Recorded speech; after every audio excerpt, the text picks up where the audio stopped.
Well, for those of you who don't know who I am, my name is Michael Moses, and yeah, today going to be doing an introduction to travel hacking. So I haven't done this on Zoom before. So if there's any technical issues or anything like that, just you know, type in the chat box and I'll stop it or whatever. But yeah, essentially, I started a blog a little while ago on travel hacking. Um, so today I just kind of like to go over, give you guys an introduction to travel hacking, and really kind of talk about why travel hacking is such a great thing, and really going to talk about how to try to maximize value through travel hacking. Throughout this presentation, I'm going to assume that everyone kind of has like a basic knowledge of travel hacking, but at the same time, I'm not going to go super in depth or assume that you guys know a ton about travel hacking. So I'm going to cover a lot of different topics, but we're going to cover them kind of briefly. And at the end, I hope you guys can really take away some like actionable steps.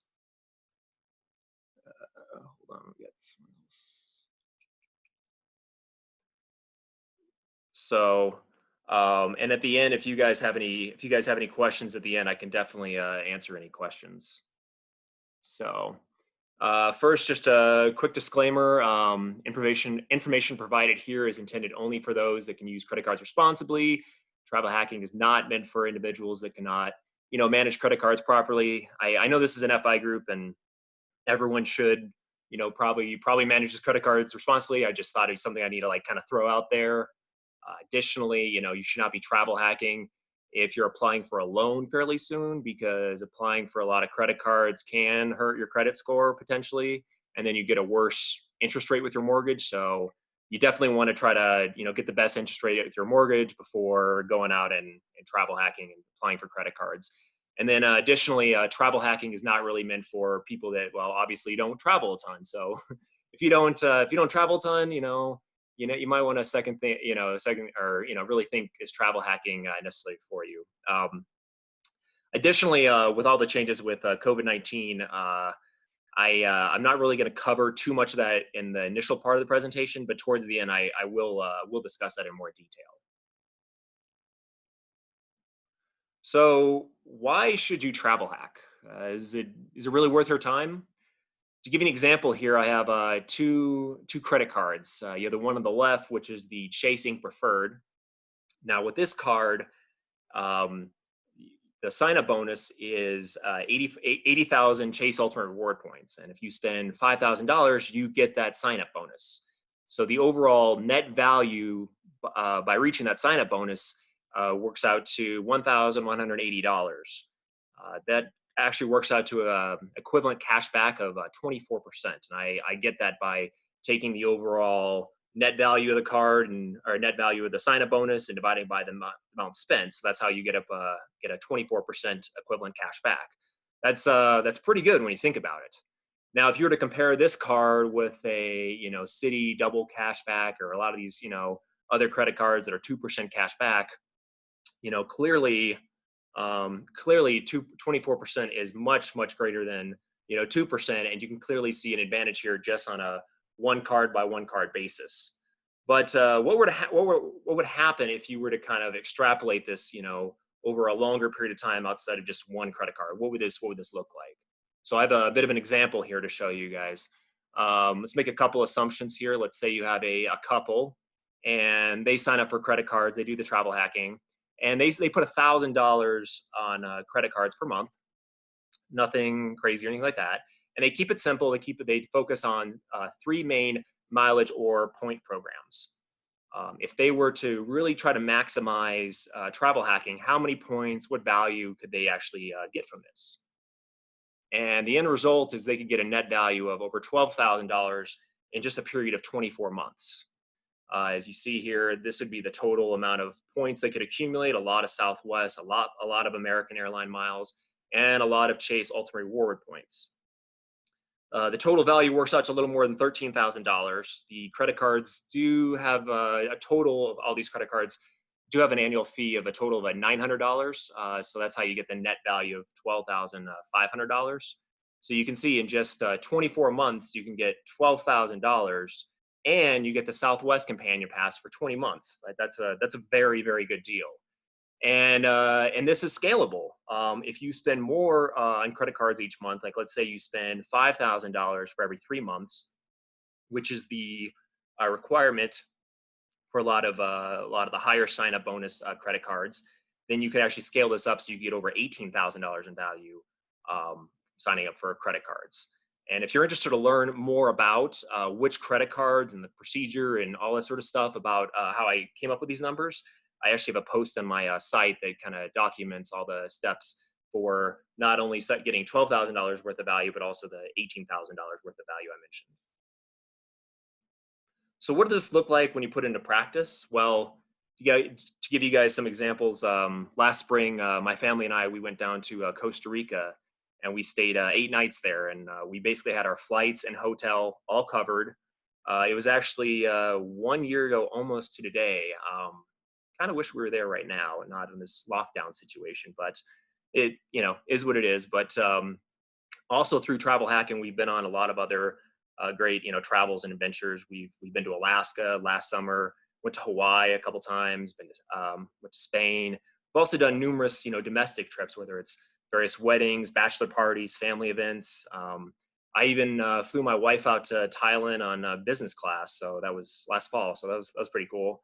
And throughout this whole trips, all the trips we've taken, we've gotten all our flights and most hotels free. And now that I've kind of been telling my friends and family about travel hacking a little bit more, it's been really cool to see a lot of them get like the Southwest Companion Pass or get a lot of free trips for free. So it's really kind of cool to see. Even my parents were telling me last week that they got the Southwest Companion Pass. So it's really something that anyone can really do. So it's really kind of cool to see. So let's talk about some of the basics of travel hacking. There's four main categories that I'll be talking about today. First, the credit card basics, then setting travel goals and kind of sticking to a plan, starting small and kind of working your way up from there. Then I'll be talking about various mileage and travel reward program basics. Each of them has their own nuances. And then I'll be kind of talking about some miscellaneous travel hacking concepts. So first up, tracking your credit cards. This is very important. It's really important when you are doing travel hacking to track all your credit cards in a spreadsheet. The key things you want to keep track of are stuff like application date. You want to keep track of the credit card name, the bank, whether it's a business or personal credit card, minimum spending requirement, sign up bonus. I have a sample spreadsheet over here, just kind of basic. You can add more details to it. I have a example spreadsheet on my blog, and I can send it out later if anyone's interested in that. And really, the key reason why you want to keep track of your credit cards or the credit cards bonuses you signed up for in the past is so you know in the future which credit cards you will be eligible for, and also when the various annual fees are due and when you should downgrade or cancel various credit cards. So if you're not sure, you're kind of new to travel hacking and you're not sure what credit cards you signed up for in the past, I will show you next how you can look that up. A lot of websites will offer a place where you can check your credit score for free, including Credit Karma, Credit Sesame, and Experian. So once you log on to those websites, there'll be and you click on your credit score, there'll be a box that says credit age or credit history. You want to click on that, and that will give you a list of every credit card they have on file that you've ever signed up for. And really, it's most important to sign up or to list the credit cards you signed up for in the past, say, 24 months, and kind of document those in your spreadsheet. Now, while you're here at these various websites like a Credit Karma, they will be pushing various credit card offers, and they'll say, "Oh, you're perfect for this particular offer or this offer." And the truth is, most of those offers they push are terrible deals. It's they only push those offers because they make money off of that. And so they don't really care if it's a good sign up bonus for you or it's the right credit card. They just want you to sign up so they can make money. I mean, some of these affiliate links, they can make up to, $300 a piece. So it's very profitable for them.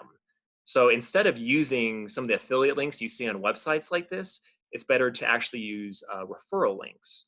And you can get referral links from friends and family that already have a particular credit card you're interested in signing up for.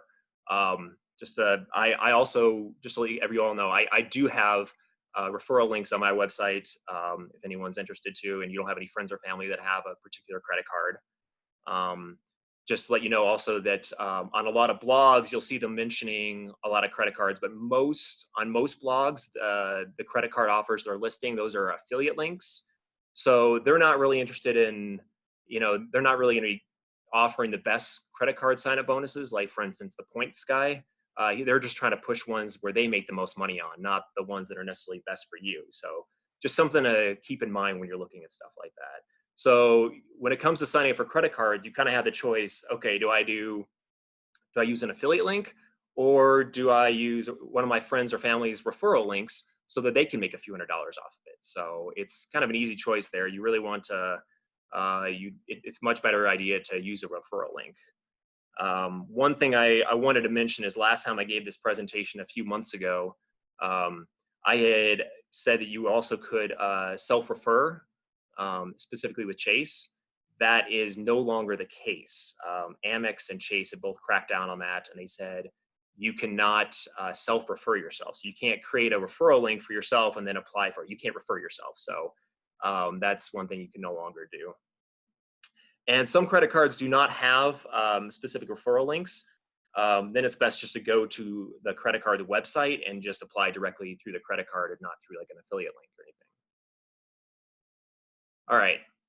So next up, let's talk about setting your travel hacking goals. It's best to start small, keep it simple, and stay focused. And when you feel more comfortable on the easier goals or the easier targets, you can then progress from there. It's you don't want to do a scattershot approach. You're like, well, I signed up for a Hilton card, then a Frontier card, and now I got a Marriott card, and I have no clue how to use these points. Well, that's useless. You don't want to do that. Instead, you want to apply for cards where you're getting points and you know how to use those points. Otherwise, the scattershot approach it does not work. So really, I tell everyone when they're first starting out to start with domestic. Domestic is the easiest travel goal. It's pretty easy to use, and you can still get pretty good value out of it. International requires a little bit more work, but still definitely doable for everyone. And while it does require a little bit more work, you can get some really good deals out there. International business class is a lot of work, and it may not be worth it for everyone. And I won't really be touching too much on that on this presentation. And then hotels, I find like hotels can be kind of complicated to really get a lot of value out of them, and you don't really get a lot of, and they're more difficult. So I usually don't recommend pursuing hotels in terms of a travel hacking goal. All right, first up, we'll talk about domestic travel. Now, domestic travel, if this is the travel hacking goal you start out with, there's really two categories or really two types of points and miles you should pursue: Chase Ultimate Reward and Southwest. The reason why I say that is it's really easy to accumulate a lot of both of these point systems, and there's a lot of credit cards out there, and it's also easy to use those points. So Chase Ultimate Rewards essentially has 5 credit cards that are worthwhile. You have the 2 personal credit cards here, and you have 3 business credit cards here. The 2 business cards you can get, or sorry, the 2 personal cards here, you can only get one of these every 4 years. So you're pretty limited there. However, when it comes to the business credit cards, you can get each of these every 2 years. So you can see why business credit cards can be better. Additionally, Chase has what's called the Ultimate Rewards Portal. This Ultimate Rewards Portal, which I'll talk about more later, lets you redeem points for a fixed rate. And 3 of the cards offer access to this portal, including both the personal cards and the Chasing Preferred business credit card. All right, Chase Ultimate Rewards. The reason why this is the best program is because it's easy to accumulate points. It has a Ultimate Rewards portal, which lets you redeem the points for a fixed value, and you can also transfer Chase Ultimate Reward points to a lot of mileage programs, including Southwest and United. So in order to use the Chase Ultimate Rewards portal, you just log into the website, and when you log in, there'll be 2 main options you'll want to select when you're there. You have the travel option here, So you click on it and it loads up, and it looks like a search engine, a travel search engine like Expedia. And within it, you can do a search for any flight, hotel, car rental, whatever you want. And you find something you want and you go to pay for it. And instead of paying cash for it, you can then redeem Chase Ultimate Reward points for it. And you can redeem them at a fixed rate, depending on what type of credit card you have. Two of the credit cards will give you a fixed redemption rate of 1.25 cents per point, and another one will give you 1.5 cents per point. So that's really great. There's not really other programs like that where they give you a fixed redemption rate like that. The other thing to notice when you come in the Chase Ultimate Rewards portal is you can transfer points to various mileage programs, like I mentioned, Southwest and United. Additionally, you can transfer Chase Ultimate Reward points to anyone that lives in the same household as you. So if you and a spouse are applying for a lot of Chase cards, you guys can transfer points back and forth depending on who has what credit cards and all. So Chase sign up rules. Generally, I say as a good rule of thumb, you don't want to apply for one Chase card more than every 3 months. Additionally, you cannot have the maximum. There's a maximum of 5 Chase business credit cards open at one time. You cannot have more than 5 Chase business cards open at one time. And additionally, they have a what's called the 524 rule, which I'm guessing most of you are familiar with, but it's a very important rule when it comes to Chase. Essentially, the way the Chase 524 rule works is if you have opened 5 personal credit cards in the last 24 months, doesn't have to be Chase, it can be any bank, then you are not eligible for any more Chase credit cards. Now, what counts towards the 524? Well, obviously all personal credit cards, but also being added as an authorized user on any credit cards. You don't want to do that. Additionally, some other banks or some other organizations like Capital One business cards actually count towards this total too. So you want to avoid Capital One business cards and really just want to avoid all Capital One credit cards to begin with. So how do you get around Chase's 524 rule? Well, you sign up for business credit cards.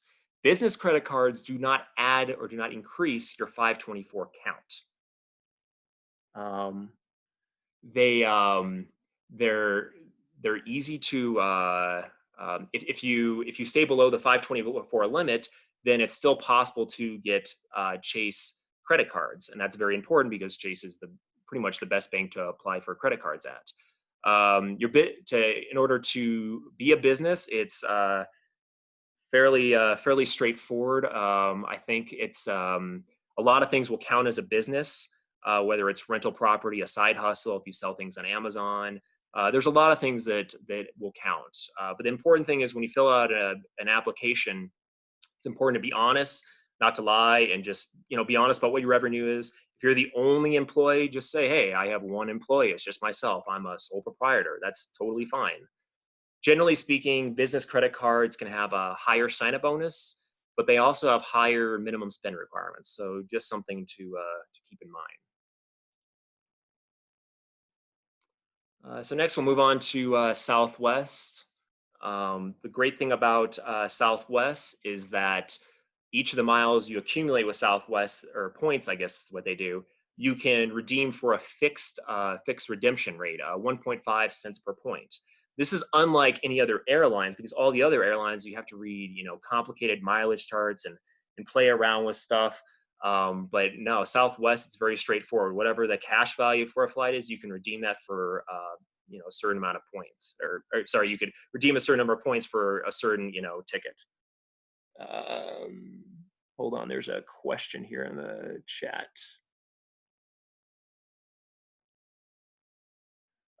Yeah, I can talk more about the Capital One credit cards, but yeah, essentially Capital One credit cards, as I mentioned, the business credit cards count towards your 524 account. So that's why I don't recommend them. And then even still, pretty much any of the Capital One credit cards, you apply for them, and it's been my experience that they'll do what's called a hard pull on all 3 credit bureaus.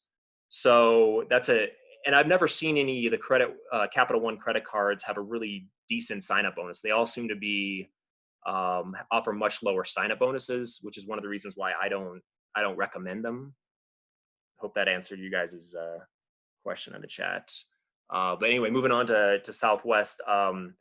Another great thing about Southwest is they have the companion pass, which basically lets you bring someone along with you on a flight for free, which effectively doubles your fixed redemption rate. So you can actually get 3 cents per point back when you're redeeming flights or redeeming points. A nice thing about Southwest is also free to cancel flights, and then you get your points back, 2 free bags. They have a very good referral bonus program. If you have any one of these Southwest credit cards, you can refer someone else to any of the other ones. So for instance, if you have this business credit card, I can refer someone else to this business credit card or any of the personal credit cards. So they have a very generous referral program. So as I mentioned, like these are the 3 personal cards you can have, and here are the 2 business credit cards you can have. The 3 personal credit cards, you can only get one of these every 24 months, but the business credit cards, you can get each of these every 24 months. You can see there's even more reason to get business credit cards. So the Southwest Companion Pass, my opinion, this is the best domestic travel hack. Maybe the best travel hack. I don't know. It's great. In order to get it, you need to accumulate 125,000 Southwest points in a calendar year. It doesn't matter if your balance exceeds that at some point. You've been working on it for years and years. You just need to accumulate that many in a year. So it doesn't matter if you've used some or whatever. It's just you need to accumulate that many in a single calendar year. And what this will allow you to do is bring a companion with you on any flight, any Southwest flight. So as I mentioned earlier, this effectively doubles the point valuation for Southwest points to 3 cents per point. And after you've accumulated 125,000 Southwest points in a given calendar year, and then at 3 cents per point, you're looking at nearly $4,000 to $5,000 worth of Southwest flights. So pretty much covers all your domestic flights you want to take. The Southwest Companion Pass also has some various nuances to it. I'm not going to go into too much detail right now, but if anyone's interested, I do have a blog post that kind of outlines how to really maximize the benefit for this, and then also when's the best time to apply for this, and explains why the fall is actually the best time to start working towards the Southwest Companion Pass. All right, next up we'll go to international travel. And as I mentioned earlier, international travel is a little bit more involved, but you can still, I still think most people can do this, and you can get some great redemption value out of this. If anyone has any specific places in mind that they're looking to go, you guys can enter in the chat window, and as I kind of go through this, I can kind of point you in the right direction of what to do with international travel. But as I mentioned earlier with domestic travel, you still want to pursue Chase Ultimate Rewards and Southwest if you want to fly to North America. But also with international travel, you can also pursue United and American Airlines miles. They're also very valuable for international travel. So first up, United. United is best going to Europe. The reason why is because they have a lot of European partners. They have a very flexible search engine. It's very fast, very quick, as I said, flexible. Generally speaking, going to Europe will take about 60,000 miles round trip. So you sign up for one credit card, pretty much gets you a round trip ticket to Europe. Business class tickets are usually 120 to 140, or 120,000, 140,000 miles. So you need to sign up for essentially 2 credit cards to get a round trip ticket in business class to Europe. As I mentioned, they have a lot of European partners, which is why United is best for going to Europe. All right, American Airlines. Here's kind of a breakdown of them. They are not a transfer partner with any particular bank, but they do have 4 credit cards you can get, which you can all accumulate American Airline miles from. These are Citi and Barclays. They both have they each have a personal credit card and a business credit card you can get. Their miles can be a little bit more difficult to use unless you're going to Asia. They have a lot of Asian airline partners, which is why I say if you're going to Asia, I would pursue American Airline miles. Generally speaking, you get to Asia for 70,000 miles round trip, which is essentially signing up for 1 credit card. If you want to fly business class, it's a little more, 120,000 miles, but that's just 2 credit cards, so it's not really too bad. Additionally, if you're willing to put in some extra effort, they actually have some of the cheapest mileage tickets, economy mileage tickets going to Europe. You can get one off season to Europe for 45,000. They also have what's called web specials, which are definitely something to look into. Let's see. One ask about South America. Which country in South America? Is it kind of to the no, Argentina? Okay. Um, I would say, top of my head, I think United's got some pretty good deals. If you want to, actually, right now, if you want to fly on, if you're more interested in like business class, um, and you have a lot of Chase Ultimate Reward points, you can actually transfer them to Virgin Atlantic, and Virgin Atlantic is partners with Delta. And there's a lot of, last time I checked, there's a lot of availability. So you could actually fly down to Argentina. I know it's a pretty long flight, so it's better to be able to, sleep on the flight then. But they have some really good deals there. So you could look into, Virgin Atlantic. And they're, as I said, like a Chase Ultimate Rewards partner. Uh, so you can transfer points there 1-to-1. And I forget exactly the cost, but I think it might be 50 or 60,000 miles one way for business class. If you're just looking for economy, I think United and American are all, both pretty good. Yes. Chase Ultimate Reward points transfer to Virgin Atlantic 1-to-1. And Virgin Atlantic does not fly to South America. So when you're looking at the Virgin Atlantic search engine, you'd be looking for, you'd be booking like, hey, Denver to, I think the airport code down there in Argentina, Buenos Aires, I think it's EZE. And you'd be flying via Delta. So I hope that makes sense. So, okay.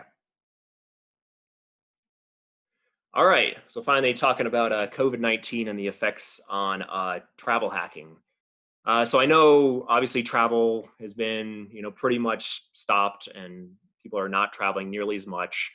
But that's not a reason not to travel hack. You have to think more long term, not short term thinking. Just because the stock market went down, you wouldn't sell all your stocks right now and think, well, I'm done with the stock market. I can never invest in that again. You have to think more long term when it comes to stuff. And right now, there's no harm in travel hacking and signing for credit cards. Obviously, if you can, manage credit cards responsibly. There's some really cheap mileage tickets and just cash tickets out there right now. You can get some really great deals. And a lot of banks right now are, waiving, or I'm sorry, a lot of airlines are saying there's no change or cancellation fees, depending on when you book. I think a lot of them are saying if you book by the end of the month, so like you're flying, say the fall time or winter, and you book before the end of the month, then there's no change or cancellation fees. So really, you have no harm in booking something now. And as I mentioned, there's a lot of mileage tickets that are available right now. So definitely something worth looking into. Also, banks like Chase and Amex have actually extended the minimum spend requirement deadline. So some of them will have fairly large minimum spend requirements, like whether it's $5,000 or $10,000. Well, a lot of them have extended the deadline 3 months, an additional 3 months to what you already started at. So, if it's like, okay, to spend 5,000 or 10,000 in 3 months, it's a little tough. Well, if you have 6 months, that's a little more, doable. So definitely something like worth looking into. Uh, Juan is mentioning something about trips for June and July. Yeah, I've got some trips in June and July. I hope are not canceled as well. Um, the nice thing, as I mentioned earlier about Southwest, though, is it's free to cancel all those flights all the time. So, it's just like all these other airlines are finally adapting to Southwest's change policy, which is kind of nice to see. All right. Now, a concept I'd like to kind of mention to you guys is called cents per point. And this is just kind of a way to, determine if you're getting a good deal on a particular redemption or signing up for a particular credit card.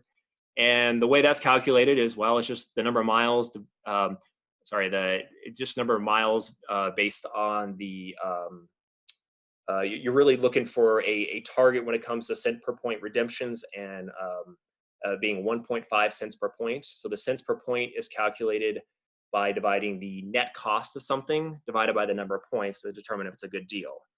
To kind of give you an example here, I think this will make it a little more clear.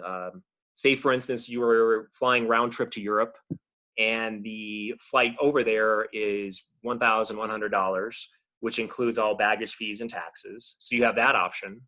Or you have an option of paying, say, United, a mileage ticket where you could pay 60,000 miles plus $100 cost for taxes and fuel surcharges they always tack on. So to calculate what the cents per point redemption is of this, flight, you would take the net cost. So you take 1,100 minus 100 divided by 60,000 miles. You get 1.67 cents per point. Now this redemption rate, here is greater than the target value I had mentioned earlier, the 1.5 cents per point. So it's a good deal. However, if you were like, well, I don't care how many miles, I'm just going to fly to Europe. I don't care how many miles it's worth. And let's say you spend twice as many miles and your redemption rate is cut in half. Well, that's a terrible redemption and you're literally throwing away hundreds of dollars. So it's just kind of a good check I like to do to make sure redemption I'm doing is worthwhile. You can also kind of apply the same concept. When it comes to applying for various credit cards. Next up, manufactured spending. This is important because I know a lot of people in the FI community don't put a lot of charges on their credit cards. So you think, well, how can I hit some of these large sign-up bonuses? Well, without actually increasing my budget a lot, and you can do that through what's called manufactured spending. And manufactured spending, I'll give you some examples here that I like. This is basically finding other ways to put something in your credit card that you would have paid for anyway, or you'll get reimbursed for, or whatever. And they include, for instance, like removing escrow on your mortgage. So the mortgage company will collect a little bit via your mortgage payment every month to eventually pay for property taxes and homeowner insurance. So if you just call up the mortgage company and say, hey, I'd like you to remove that, then it's on you to pay your property taxes and homeowner insurance when that comes up due at the end of the year. But then you can put that on a credit card. And so because you can put that on a credit card, it's easier to hit some of these minimum spend requirements. Additionally, if you have any medical bills, you could put that on a credit card. It's a good way if you have a large medical bill coming up. Another way I like to do is estimated taxes. You can do this by reducing your W-4 withholding, or if you're a small business owner or you're a contractor or whatever, and you need to pay quarterly taxes, this is another good way to hit a lot of sign-up bonuses. This does come with a fee, which is a little less than 2%, just so everyone's aware. And really, anytime you have any large expenses coming up, just you can plan it. Hey, I can sign up for a credit card and use that credit card to pay for this, and then I get a sign-up bonus. So it's just kind of a good thing to kind of keep in mind there. So in summary, I hope everyone got something out of this and some actual steps they can take after this and put to use. Some of the key takeaways are, just track your credit cards using the spreadsheet. Business credit cards, I hope I've explained why those are so important. And then, setting your travel goals and why it's really important to set reasonable travel goals and keeping it simple, and then kind of progressing from there. And then additionally, just kind of understanding some of the mileage program basics and learning how to really value, all the points. If anyone wants to reach out to me, here's my email address. You're free to reach out anytime. I also have an email list if you're interested, and I write over at the blog traveltofi.com. I put out various blog posts that cover some of the things that were mentioned in this presentation. So at this point, if anyone has any questions, just let me know.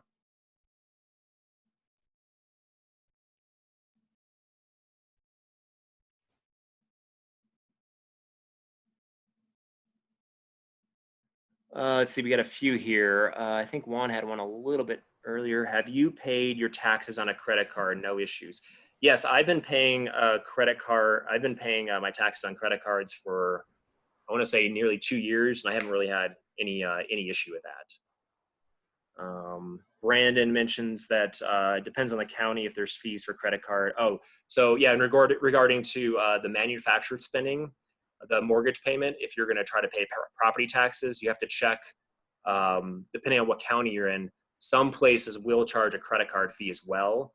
So it's really important just to kind of look that up. Denver County does not charge any fees, whereas, where Brandon is, they do charge fees there.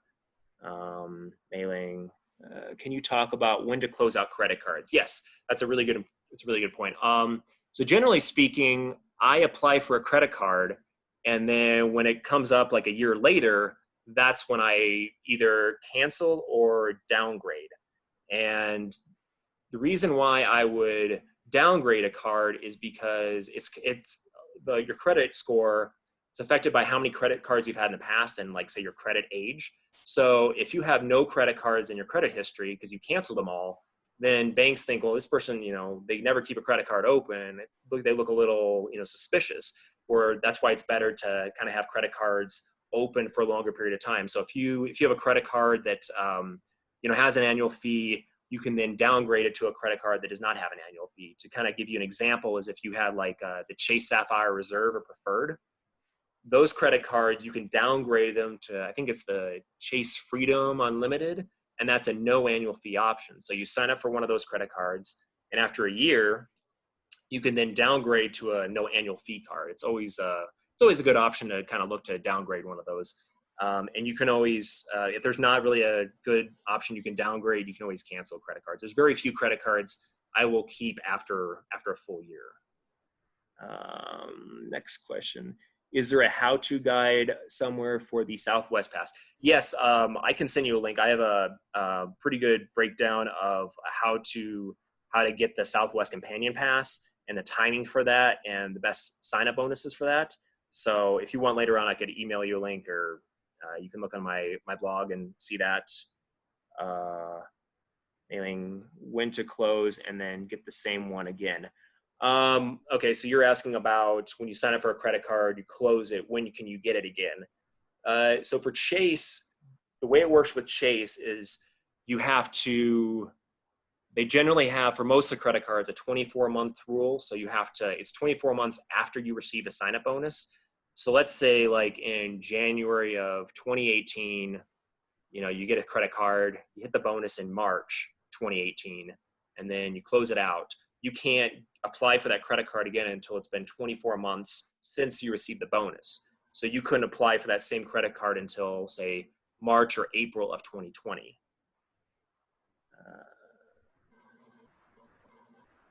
Let's see, Juan. My wife got denied the Chase Inc. Business Preferred, but we never got a letter or anything from Chase. Thoughts on reapplying? So what you can do is you can actually call up Chase and actually ask if there's any, specific reason, or there's actually like how long ago did she get denied for that credit card one?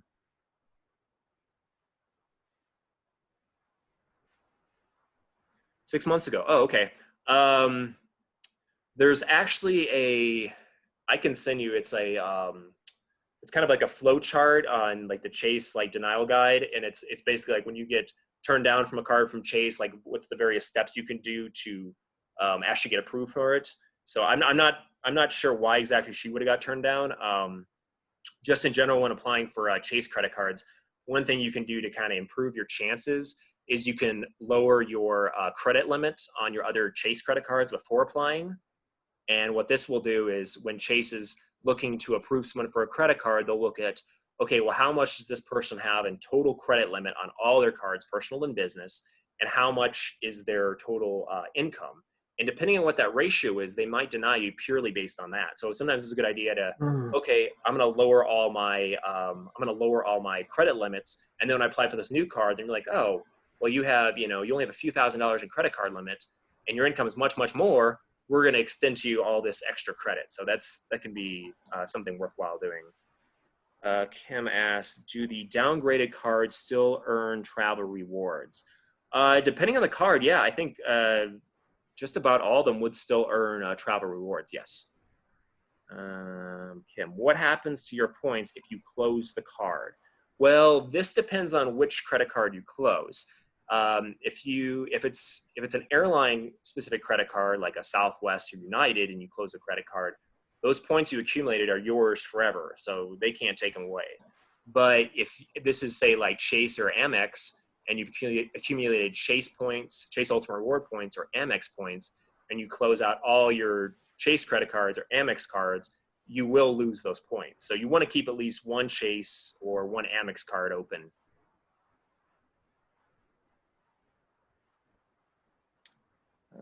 Okay. Juan's question, can you talk about the recent announcement by Southwest? Which announcement are you referring to?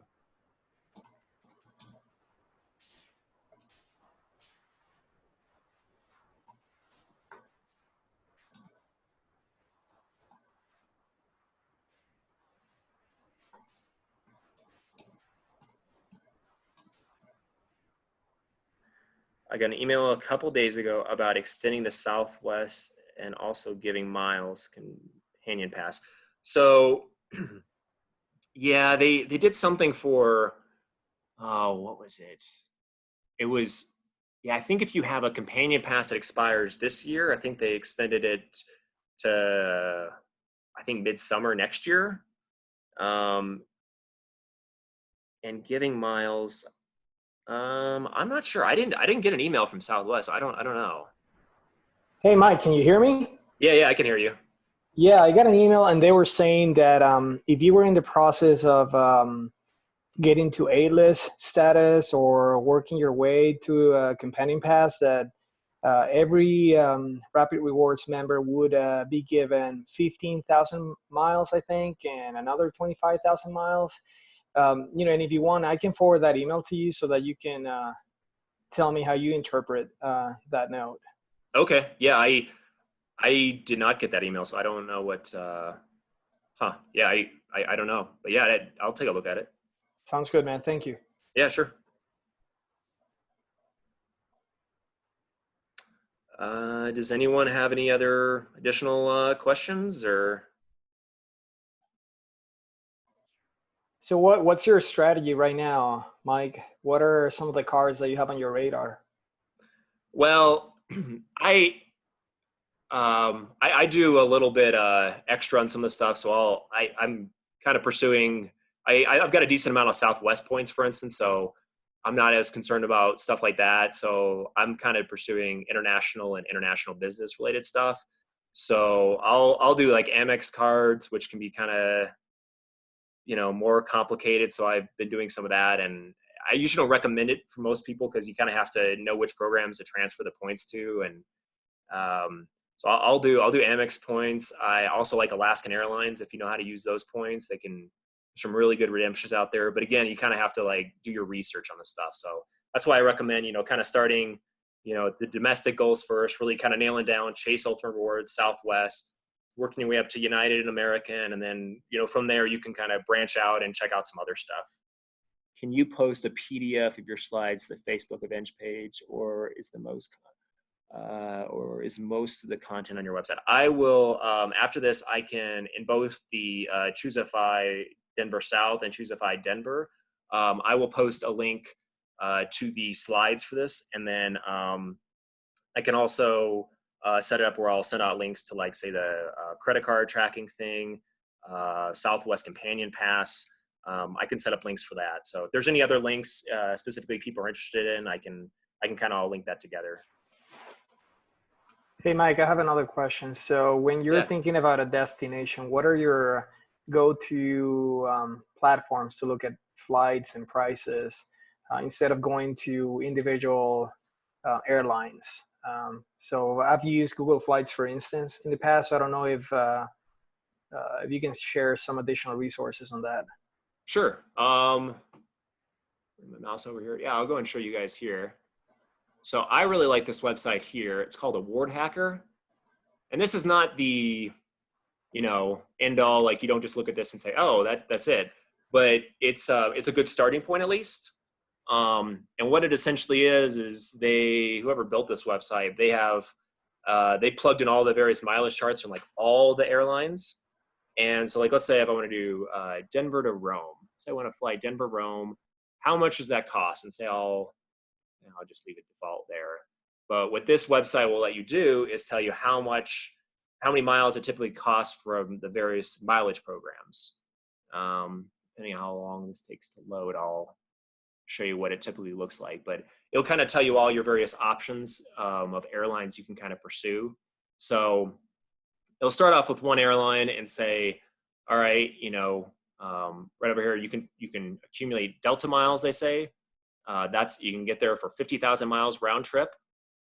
And they're a transfer partner with MR, which is Amex membership rewards. They have it listed here. So there's Amex membership rewards, Chase Ultimate rewards, Citi thank you points, Marriott, Bonvoy.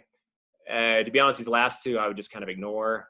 It's really these first two, and really I'd focus more on Chase. So I use this website to kind of like, okay, it's like a starting point. Okay, where should I start out at? And then from there, I know there's certain airlines that I'll never consider. So, for instance, Delta, they might say 50,000, but you'll never find one on Delta's website. ANA, that is a good one. I know Singapore is good, and you kind of just, like, okay, I kind of see these various options. I'll go to those websites and try out something and see if I can find that same mileage ticket. But something to kind of be aware of is when you book some of these, especially like international mileage tickets, a lot of them come with what are called like a fuel surcharge. And they'll charge, depending on the airline, up to like $300, $400 extra along with the amount of miles it costs. So you'll kind of learn there's certain airlines you want to avoid. To give you an example, I know that like Singapore Airlines, Air Canada, they typically charge large fuel surcharges based on what airlines they're kind of going through. And American Airlines, which I did mention, American Airlines is a really good option. If you book an American Airlines, use American Airline miles to book like a British Airway flight, they will charge you anywhere from $400 to $1,000 in addition to 60,000 miles. So it's just kind of something you kind of try out, kind of trial and error until you find something you really like. And I really like this website because you can also do like economy. You can plug in one-way flights. You can search any location or any destination, and then plug in the various other mileage programs and kind of see what's available. So. But that's the main one I like. In terms of blogs, the problem with a lot of travel blogs out there is I feel like they're either like super detailed or they're like the points guy and they're just trying to get you to, they're not really trying to get you to maximize points. They're just trying to get you to, use affiliate links and make them money. But in terms of blogs I like, there's one called Travel is Free, which coincidentally just got bought out by a points guy, but he still has good stuff. He's pretty good, although some of his stuff is pretty detailed. So I'm kind of working on that blog to kind of include more stuff, but some of these other guys have a ton of detail on it. It just might be over a lot of people's heads though. So but yeah, Award Hacker's a really good site too. So are there any additional questions?